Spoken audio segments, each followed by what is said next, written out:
মা বাবার হক হলো সন্তানের সুন্দর নাম রাখা, সন্তানকে সুন্দর শিষ্টাচারের মাধ্যমে বড় করে তোলা। এটা মা বাবার হক। সন্তান এই হক মা বাবার কাছে পায়, এটা মা বাবার কর্তব্য। এই কর্তব্য মা বাবা আদায় করবে।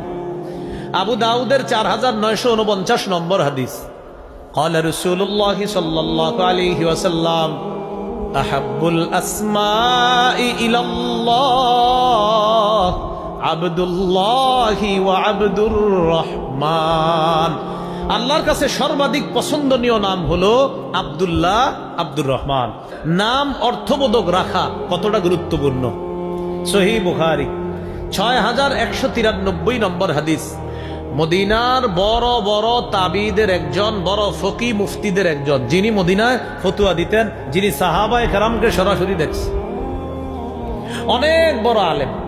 তিনি বলেন, আমার দাদা নবীজির কাছে আসছে, আমার দাদার নাম হাজান। হাজান অর্থ দুঃখ। হাজান অর্থ কি? আমার দাদার নাম হাজান মানে দুঃখ। তো আমার দাদা নবীজির কাছে আসছে, নবীজি আমার দাদাকে বললেন, মাসমুকা, তোমার নাম কি? আমার দাদা বললেন, আমার নাম হাজনুন বা হাজান, আমার নাম দুঃখ। নবীজি বললেন, এটা কি হলো, তোমার নাম দুঃখ? বাল আংতা সাহলুন, তোমার নাম সাহলুন, তুমি সহজ, তুমি ওকে, তুমি নিরাপদ, তুমি সব ঠিকঠাক। এটা হলো সাহলুনের অর্থ। আর হাজানুন মানে দুঃখ, বালা, মুসিবত, বিপদ আপদ যা আছে, এটার অর্থ হলো হাজনুন বা হাজান।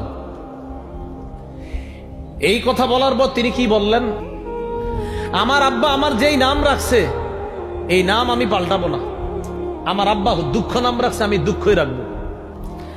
সাঈদ ইবনুল মুসাইয়াব বলেন, আমার দাদা নাম না পাল্টানোর কারণে আমাদের বংশে পরবর্তী প্রজন্মের পর প্রজন্ম দুঃখ লেগেই থাকতো, দুঃখ লেগেই থাকতো। আমার দাদা নাম না পাল্টানোর কারণে নামের প্রভাব আমাদের পরবর্তী প্রজন্মের উপর পড়ছে। আমরা শুধু দুঃখ দুর্দশার মধ্যে সব সময় আমাদের বিপদ আপদ লেগেই থাকতো, নবীর কথা শুই না, নামটা না পাল্টানোর কারণে। তাহলে নামের প্রভাব আছে না নাই? এই জন্য উলামায়ে হযরতদের পরামর্শ নিয়ে নাম রাখবেন। বলেন ইনশাআল্লাহ। যে কোনো জায়গা থেকে দেখাই নাম রাখবেন না, আলেমদের পরামর্শ নিয়ে নাম রাখবো। আল্লাহ তৌফিক দান করেন।